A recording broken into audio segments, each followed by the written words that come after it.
कानून। एक्ट 302 बदलकर हो गया धारा 101, सुनते ही थर थर करेंगे अपराधी। लोकसभा में नए आपराधिक कानून बिल पारित।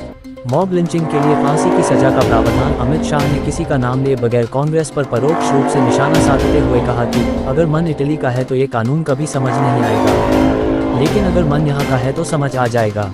भारतीय अधिनियम संहिता 2023, भारतीय नागरिक सुरक्षा संहिता 2023 और भारतीय साक्ष्य 2023 सहित 3 बिल लोकसभा से पारित। केंद्रीय गृह मंत्री अमित शाह द्वारा पेश किए बिलों को लोकसभा में ध्वनि मत के साथ पारित किया गया।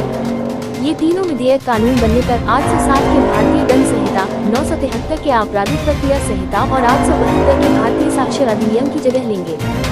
इससे पहले अमित शाह ने भारतीय न्याय संहिता 2023, भारतीय नागरिक सुरक्षा संहिता 2023 और भारतीय साक्ष्य 2023 पर सदन में चर्चा का जवाब ये भी कहा कि व्यक्ति की स्वतंत्रता, मानव के अधिकार और सबके साथ समान व्यवहार रूपी 3 सिद्धांत के आधार पर ये प्रस्तावित कानून लाए गए हैं। हाल ही में सुरक्षा उल्लंघन पर विरोध प्रदर्शन के बाद 43 विपक्षी सदस्यों के निलंबन के बीच ये कानून पारित किए। 2 सांसदों के निलंबन के 28 आज लोकसभा में निलंबन की संख्या 97 तक पहुँच गई।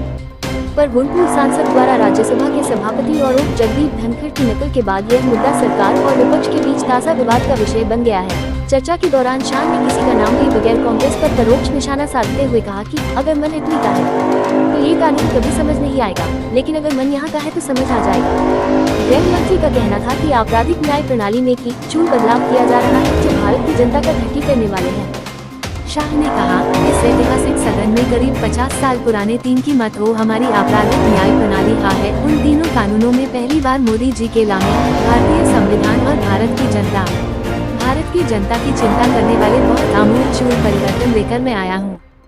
गृह मंत्री ने सदन में कहा कि मॉब लिंचिंग घृणित अपराध है और इस कानून में मॉब लिंचिंग अपराध के लिए फांसी की सजा का प्रावधान किया जा रहा है।